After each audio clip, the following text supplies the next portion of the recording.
and that was a very minor. So I hope all of you are getting my classes. You are able to understand properly. And with this, I'm just going to start today's class. Now we are discussing multivariable optimization using some traditional tools for optimization. In the last class, I discussed the working principle of a very popular traditional tool, that is random walk method. I discussed the working principle, solved some numerical example, and in random walk method,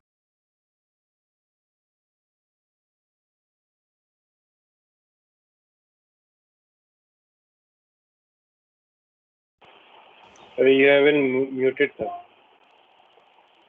step length that is user defined.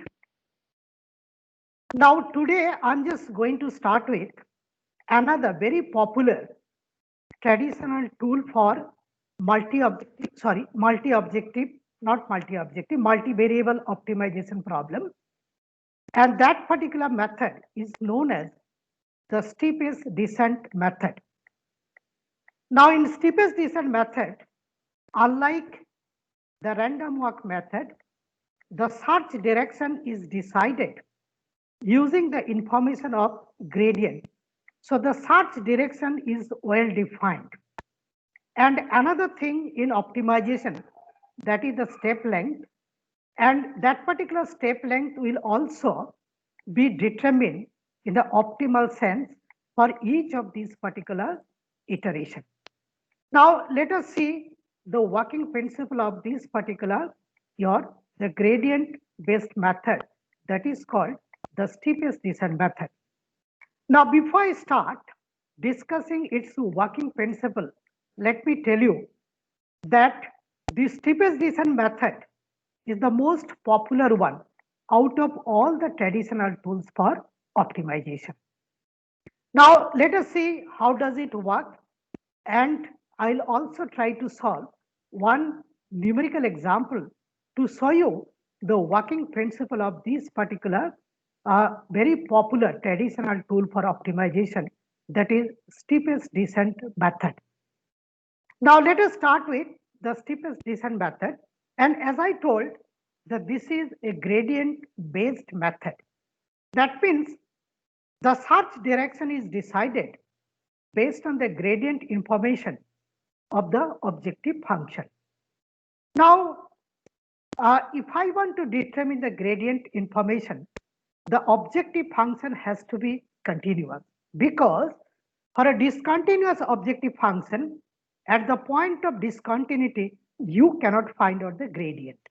So this steepest descent method we cannot use for the discontinuous optimization problem. So this is a gradient based method. So search direction is decided based on the gradient direction. And as I told that this is not applicable to a discontinuous function. Now, before I proceed further, let me try to define what do you mean by gradient.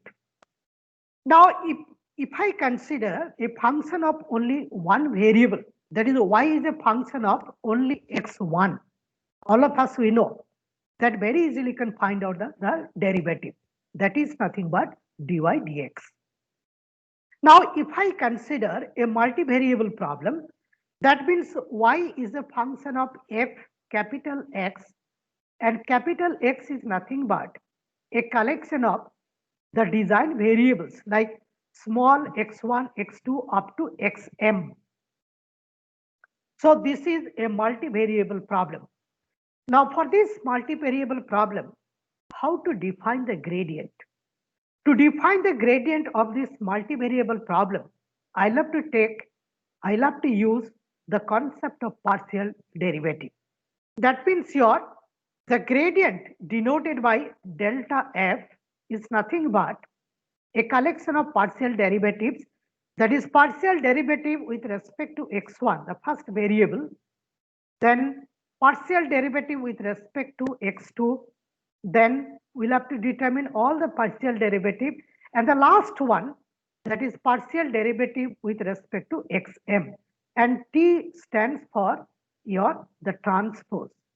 So this is nothing but the gradient for a multivariable problem. And all of you know that how to find out this particular information for a multivariable problem. Now, gradient direction is the direction of steepest ascent. Now, I've already mentioned that why do you consider the gradient? So, gradient is a direction along which the rate of change of this particular function is the optimal. Now, here in steepest descent method, we consider a direction which is opposite to the gradient. Now, as I told, that gradient direction is the direction of steepest ascent. So I'll have to move in the opposite direction of the gradient because this is a steepest descent method. And that is why, on principle, the steepest descent method can solve the minimization problem. I think this is clear to all of you. Let me repeat. The steepest descent method on principle can solve the minimization problem. Okay. Now let us see how can you find out the search direction and how to find out the optimal step length in steepest descent method. Now here I'm just going to discuss the principle of the steepest descent method. We start with an initial random solution denoted by capital X1. What is capital X1? Capital X1 is nothing but the collection of small x values. Okay, so capital X represents the collection of all the design variables, m number of design variables, that is small x1, x2 up to xm, and their initial values, their starting values, which are selected at random. And we move along the search direction according to the rule given below.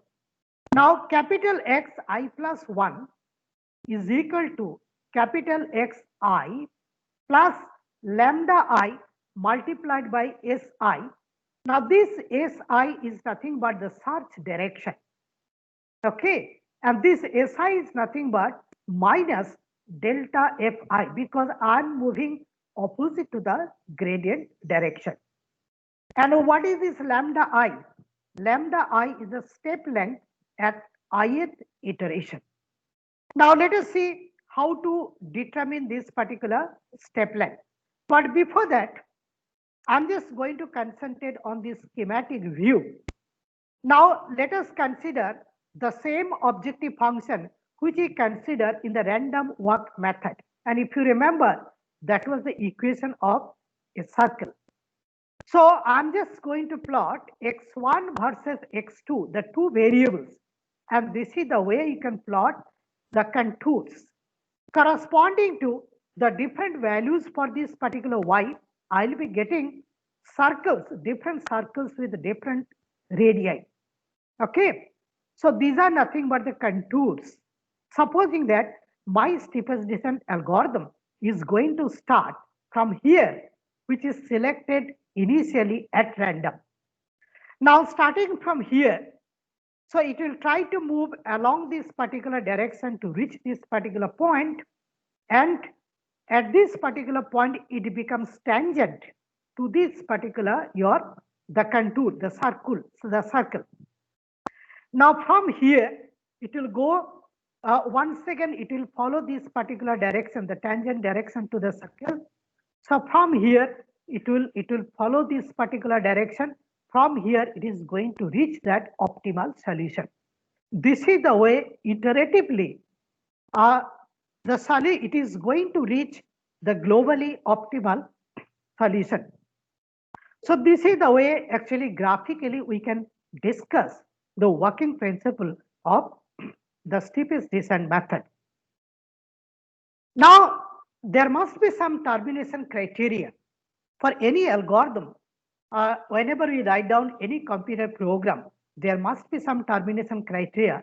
Otherwise, it is going to fall in a loop and you are not going to get the results, okay, because the program will be in a loop. And to come out of the loop, we try to define some termination criteria for the algorithm. There could be different criteria. Now, one of that particular criteria could be rate of change of the function value. Now, this rate of change of the function value is defined as the ratio bit of f of xi plus 1 minus f of xi to f of xi, the mod value of that, because this could be either positive or negative. We consider the positive value, and that particular positive value should be very less compared to epsilon 1, and epsilon 1 is a user defined numerical value and it is very small, might be 0.001 and so on. So this could be one of the criteria. Similarly, there could be some other criteria like this, and this particular derivative information, like the rate of change of the function with respect to the design variable, should be as minimum as possible, and ideally that should become equal to 0. This I have already discussed, because if you remember, for single variable optimization problem, mathematically we put dy dx is equals to 0, okay, which I have already discussed. The concept is more or less similar, and here this epsilon 2 is a very small user defined number, might be say 0.001 and so on. Similarly, there could be some other termination criterion also. For example, say the moment you reach some desired accuracy in the solution, I can also stop. That is another way of setting the termination criterion. So once you've defined that particular termination criterion, so now I'm going to discuss how to determine the optimal step length iteration wise, and to explain that I'm going to take the help of numerical example. Now let me repeat, or let me recapitulate that for any optimization algorithm, there are two important things. One is the search direction, another is the step length. Now for this steepest descent algorithm, I've already explained how to determine the search direction, but I have not yet defined that particular, the optimal step length, how to determine that optimal step length. Now the moment I say the optimal step length for each of the iterations, that means for iteration 1, the optimal step length could be different from the optimal step length for the iteration 2 and vice versa. Okay, that means your iteration wise, I'm going to find out what should be the optimal step length. I think I'm very much clear. Okay, now I'm going to concentrate on this particular the numerical example. Now, as I told that on principle, steepest descent algorithm can solve the minimization problem.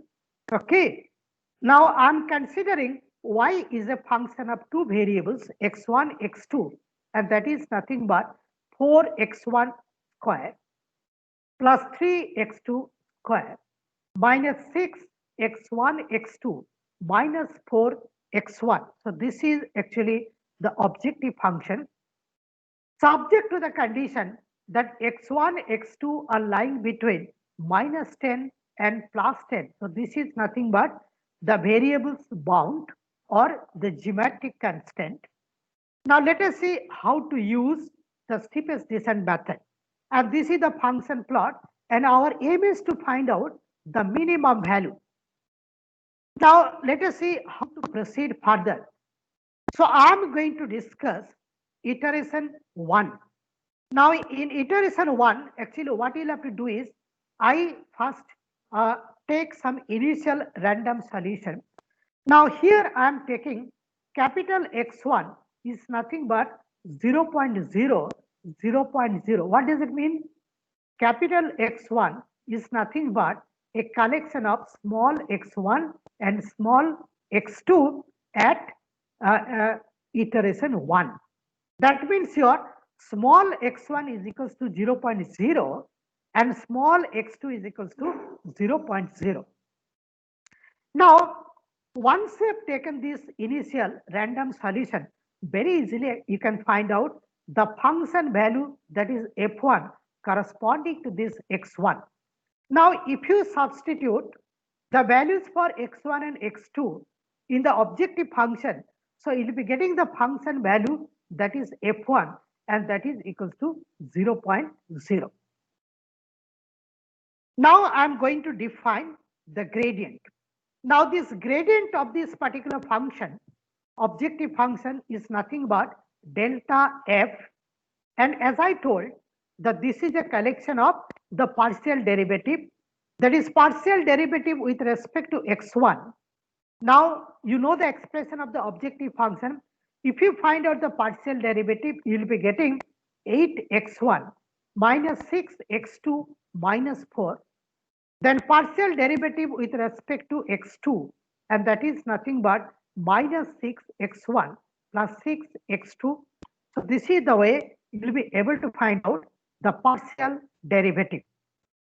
Now, once you've got this particular thing, now if you substitute the values for x1, x2, now x equals to 0.0, x2 equals to 0.0, so you'll be getting the gradient corresponding to the first iteration, that is your delta f1, that delta f corresponding to capital X1.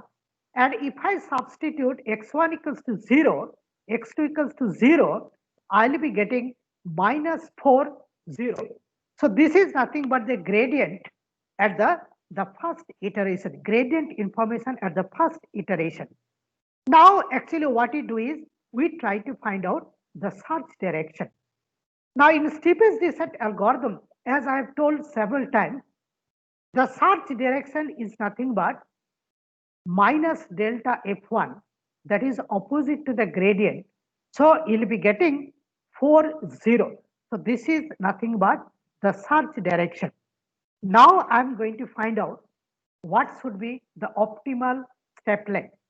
Now to determine the optimal step length, the second solution, that is capital X2. A capital X is a collection of small x1 and x2. So capital X2 is the solution at the second iteration. That is nothing but solution at the first iteration, capital X1 plus lambda 1 star multiplied by S1. S1 we have already determined, that is the search direction. Now I'll have to find out lambda 1 star. Now here, if you see some textbook, they'll be using only lambda 1 in place of lambda 1 star. Now what is the difference between lambda 1 and lambda 1 star? Now the method which I follow and the method which I have followed in my own textbook also and in my NPTEL course, I'm using this lambda 1 star in place of simple lambda 1. Now what is the difference? If I put lambda 1, that means at each of the iterations I'm using the same value for this the step length.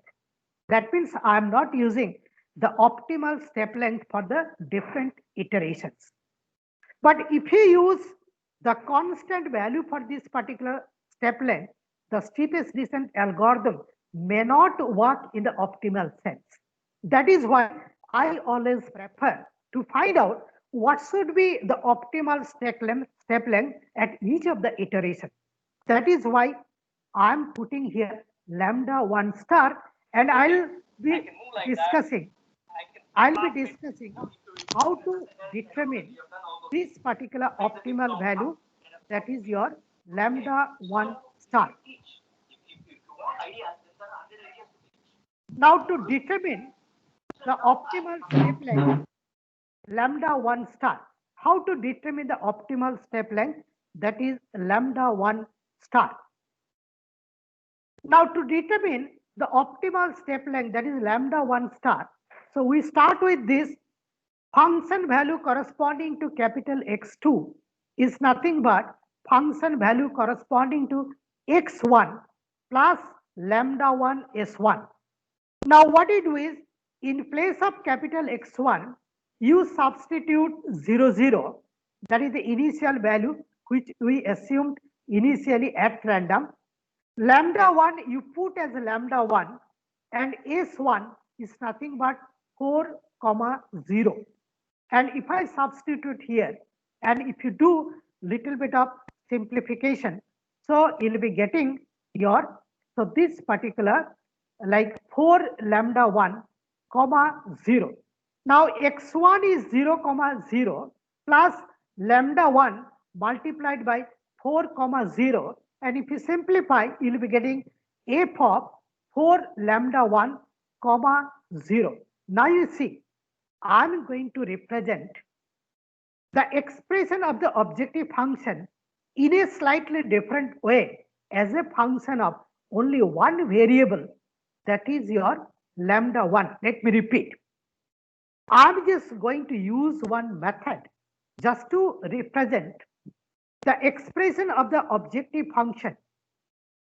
The expression of this particular x2 as a function of this lambda 1. Okay, so let me repeat. I'm putting 0, 0 in place of capital X1, then 4, 0 in place of S1, and lambda 1 will remain same as lambda 1. Now this becomes a function of 4 lambda 1 comma 0. I think all of you are getting this particular the concept. And now this is a function of only two variables, as if this is your x1 and this is your x2. This you substitute in the original expression of the objective function. Now if you substitute, so x1 equals to 4 lambda 1 and x2 equals to 0 in the expression of the objective function, and if you simplify, so you'll be getting 64 lambda 1 square minus 16 lambda 1. Let me repeat once again, okay, because this may not be clear to all of you.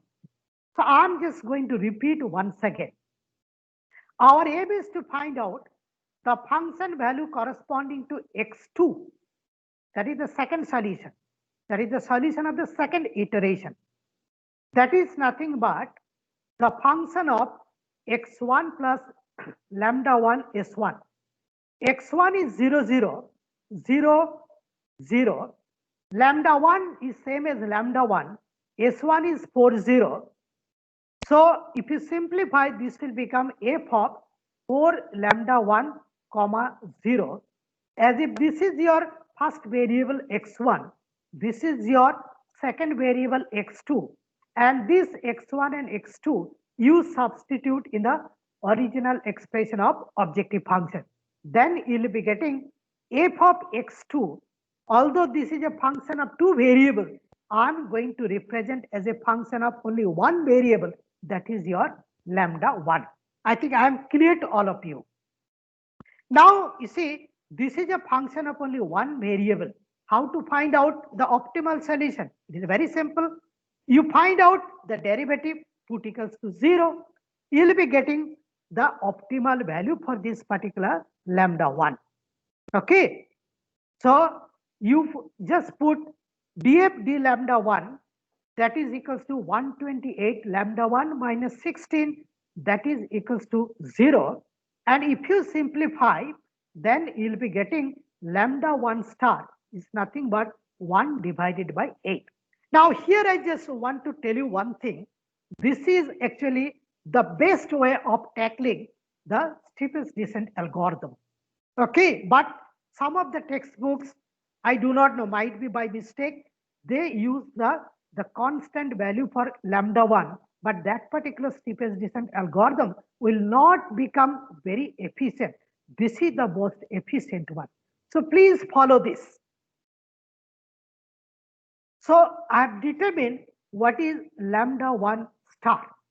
So till now I have got the search direction, and I've got the optimal step length. So very easily you can find out x2. So x2, capital X2 is nothing but capital X1, that is 0, 0, plus lambda 1 star is 1 by 8. Then your S1 is 4, comma 0. And if you simplify, I'll be getting half 0. That means your small x1 is half and small x2 is equal to 0. Okay, so this is actually the solution for the candidate solution for the second iteration. And corresponding to this particular second solution, I can find out what is the function value. It is very simple. I know small x1, small x2. If you substitute in the expression of objective function, you will be getting minus 1.0. So this is nothing but the function value. Now, the gradient of the function at x2, very easily can find out that is nothing but your delta f2. That is nothing but delta f corresponding to x2. Okay. And if you substitute in the expression of that partial derivative or the gradient, okay, which I discussed a few minutes ago, and there you put small x1 equals to half and small x2 equals to 0. So you'll be getting 0, comma minus 3. So this is the gradient and that is not equals to 0, comma 0. What is our aim? Our aim is to reach that 0, comma 0 so that the rate of change of the function with respect to the design variable will become equal to 0. Because only at that condition only I'll be getting the optimal solution. But here I'm getting gradient is 0, comma minus 3, which is not equals to 0, comma 0. So x2 is not the optimal solution. We'll have to proceed further with the iterations. So my conclusion is x2 is not the desired optimal point and we'll have to go for the next iteration. And this is an iterative method. So you'll have to take the help of a large number of iterations to reach that particular, the globally optimal solution. So I hope the working principle of this particular, the steepest descent algorithm is clear to all of you. And I hope you have understood how to determine the search direction and the optimal step length in this steepest descent algorithm. Now I'm just going to discuss the relative merits and demerits of this particular the algorithm. So I'm just going to concentrate on the advantages of this particular algorithm. It has a faster convergence rate.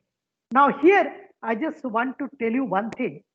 If the objective function is found to be unimodal, that means there is only one basin for that particular solution. The steepest descent algorithm is the fastest of all the algorithms. Okay, nobody can beat in terms of convergence rate. Huh? So this particular steepest descent algorithm is the fastest algorithm, particularly for the unimodal objective function. Now this algorithm is simple and easy to understand and implement because it is very simple. And now I'm going to discuss the limitation. There is a chance of the solutions of this particular algorithm for being trapped into the local minima. Now, let me try to define first what do you mean by so this particular the local minima. Now here to define the local minima, later on I'll be taking one example, one graphical example. Now let me try to give you the idea. Supposing that I have got a function of only one variable, that is y equals to fx, only one variable, single variable. Now I'm just going to plot the function. So x and y as a function of x. Now if I plot it, so I'll be getting some up, I may get some ups and downs of this particular, the plot of the function. Now if I want to find out the globally minimum solution for this particular function, I'll have to concentrate on the global basin. But before I can reach the global basin where the true minimum solution is lying, there could be a few local basins where there could be some locally optimal solution. Now, in one of the next classes, I'll be taking one graphical example. Actually, in my PPT, that particular graphical example is missing for the time being. Now, I'm just going to explain it. Now, in the local basin, there could be a few local basins besides the global basin. And there is a chance that the algorithm is going to get stuck at the local minimum basin and it may not be able to reach that globally minimum solution. That particular problem is known as the local minima problem. Okay.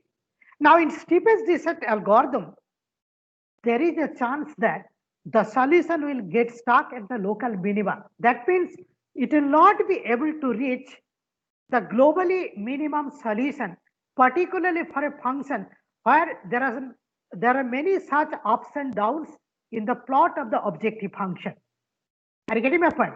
So if it is a multimodal function, there are many modes. It is not the unimodal. So there are many such local basins besides the one global basin. There is a chance that solution will get stuck at the local basin and it will not be able to reach that globally minimum solution. Now my question is, why does it happen? All of you know that gradient of a function is a local property. That means if I have got a function, very complicated function, and in the surface plot, so there could be a large number of ups and downs of the objective function. So at a particular point, I will be able to find out what is your gradient direction. Similarly, in another point, gradient direction could be different. Another point, gradient direction could be different. So gradient is a local property. Okay. So as it is a local property, there is a chance that steepest descent algorithm is going to get stuck at the local minimum. So this is actually the main limitation of this particular algorithm. And moreover, so this particular algorithm is not suitable for the discontinuous objective function. So I hope the working principle of these traditional tools for optimization is clear to all of you. Now remember one thing, if you see the literature, there are at least 20 to 25 traditional tools for optimization. But here, as this particular course is not only on optimization, so I'm going to restrict my discussion on optimization tool after discussing only 3 traditional optimization tools. You see, if I just discuss, I started with the exhaustive search method. Before that, of course, I discussed the calculus method, analytical method. So I discussed exhaustive search method. After that, I discussed the random walk method and I discussed the steepest descent algorithm. Now, there is a reason why did I discuss these 3 algorithms, particularly the last 2 algorithms, that is the random walk method and steepest descent algorithm. But remember, these 2 algorithms are very popular traditional tools for optimization. Now, once again, I'll be coming to the same point after some time. But before that, let me discuss the drawback of traditional optimization methods.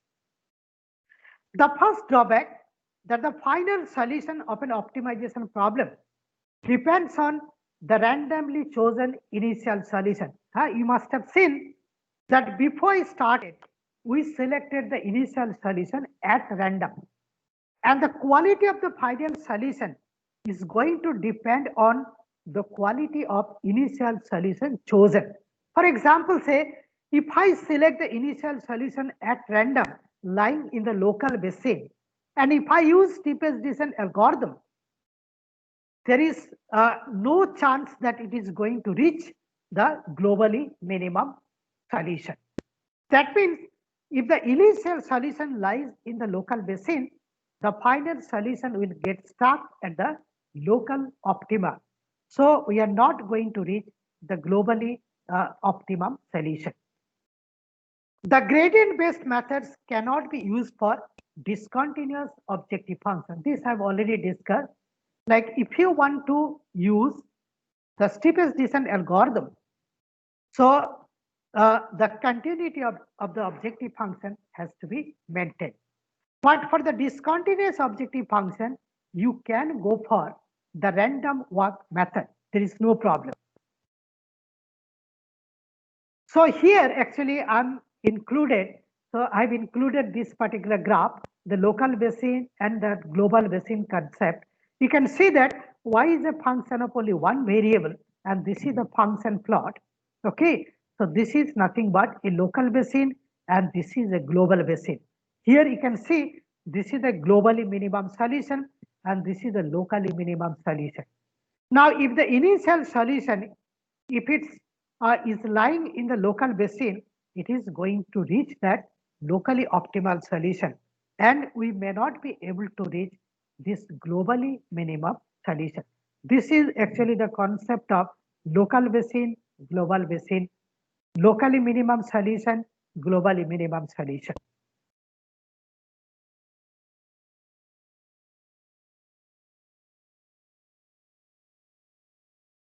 Now, the next point is the discrete or the integer variables are difficult to handle using the traditional methods of optimization. Now, I've already discussed integer variables, discrete variables, then real valued variables, okay? And if the optimization problem is involving some integer variables or discrete variables, it will be a bit difficult to use the traditional methods of optimization. And that is why for the integer programming problem, where all the variables are integer in nature, we'll have to use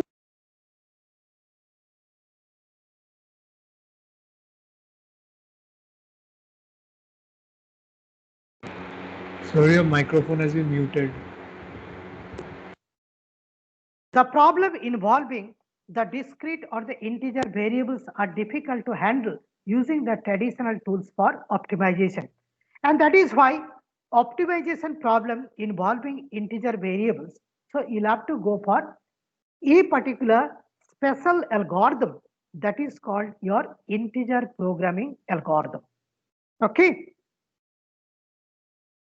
Then comes a particular traditional method of optimization may not be suitable to solve a variety of problems.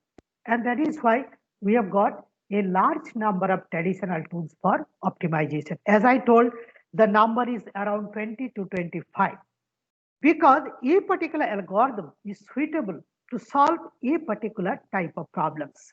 Okay. And that is why we have got so many such traditional tools for optimization. Now, before I go for the non-traditional tools for optimization, let me tell you a few other drawbacks also. The traditional tools for optimization cannot be used for parallel implementation. You might have heard about parallel computing. Okay, I'm just going to tell you in short the principle of parallel computing. Okay, now for this parallel computing, we need at least 3 computers, 3 CPUs, and we'll have to upload one algorithm in the 3 computers that is called MPI algorithm, message passing instruction algorithm. MPI, message passing instruction algorithms.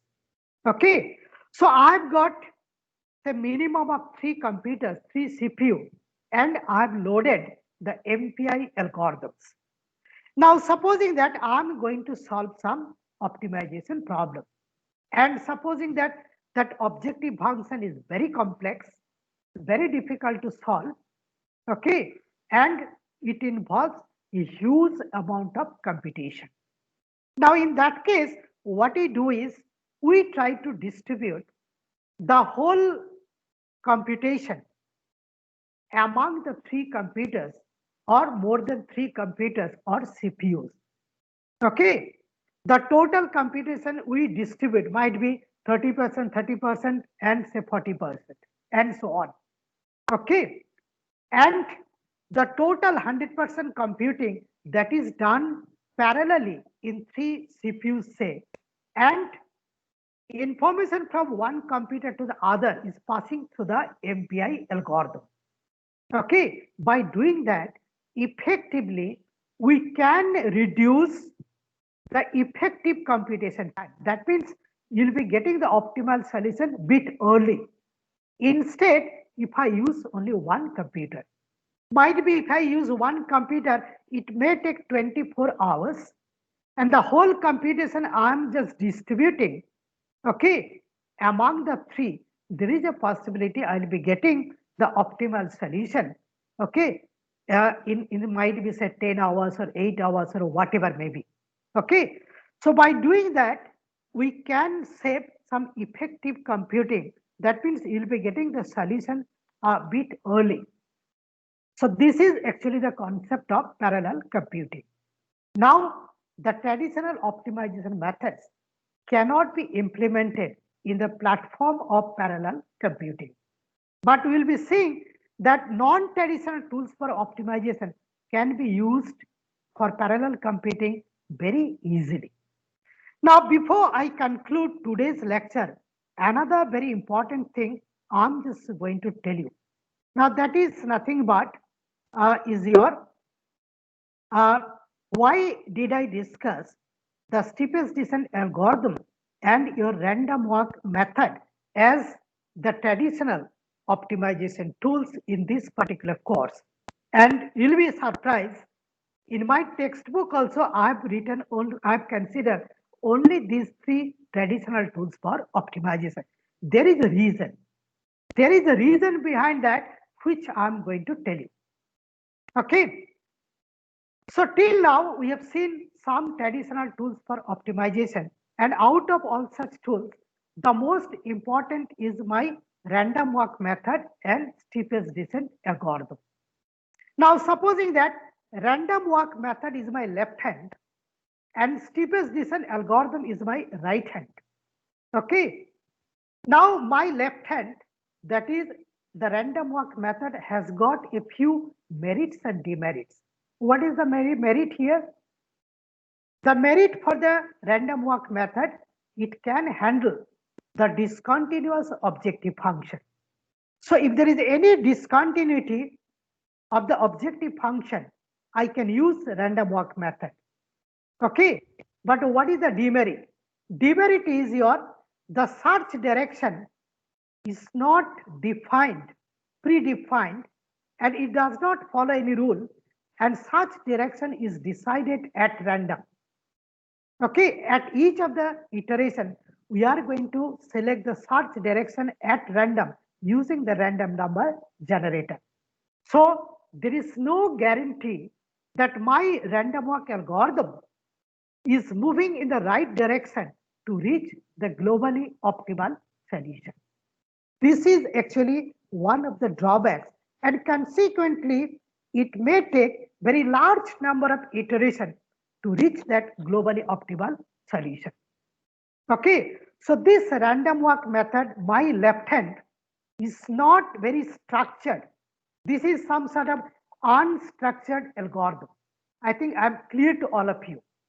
On the other hand, my right hand, that is nothing but the steepest descent algorithm, has got a few merits and demerits. What are the merits? As I told, it is very fast, particularly for the unimodal function. This is the fastest of all the algorithms. Okay, but this particular algorithm has got some drawbacks. One of the drawbacks could be the local minima problem. As gradient is a local property, so here there is a chance that its solutions are going to get stuck at the locally minimum solution. Okay, but this particular algorithm its search direction is well defined and it is very fast.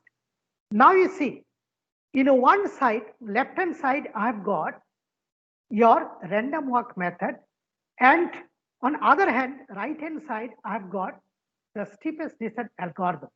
And both the algorithms are having its own merits and demerits.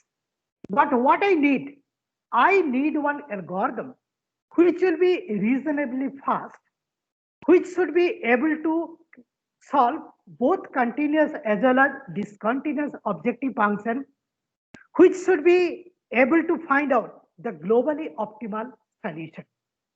But none of these two algorithms are going to fulfill all my requirements. That is why I need one algorithm which is in between my left hand and right hand. Okay, so I'll try to find out some algorithm which is in between my left hand and right hand, and those algorithms are nothing but the non-traditional tools for optimization. These are all nature-inspired tools for optimization. Okay, I hope you have understood that why should we go for the non-traditional tools for optimization or nature-inspired tools for optimization. I've already mentioned several times that whenever we face some problem which we cannot solve easily, we always refer back the way our nature has solved this particular problem, okay, and we try to copy it in the artificial way, okay, to solve some real world problem or engineering problem. That is why actually we should go for the non-traditional optimization tools. Now, once again, if you see, there exists a huge literature for these non-traditional tools for optimization. And nowadays, you'll be astonished. We have got, in fact, the number is very near to 100. So many such non-traditional optimization tools for optimization. Okay. Now here, I'm just going to mention a few names of non-traditional optimization tools like your genetic algorithm, in short, that is known as GA.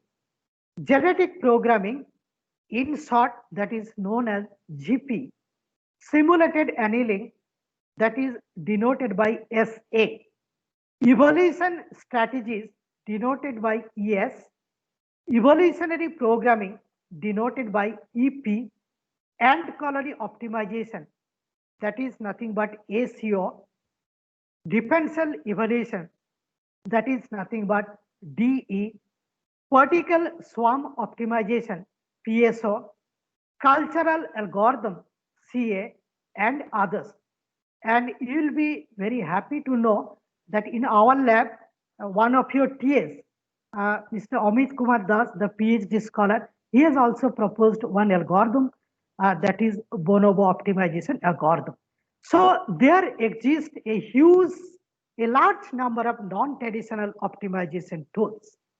And I'm going to discuss the working principle of at least one or two or three. Let me see, it depends on how much time I get. But in the next class, I'm going to start with the working principle of genetic algorithm. And if you can understand the principle of genetic algorithm in details, okay, I hope you'll be able to understand the working principle of other algorithms also. So let me see, might be I'll be discussing after genetic algorithm, little bit of simulated annealing and particle swarm optimization, if the time permits so. Okay, but my request is you try to understand in details the working principle of genetic algorithms.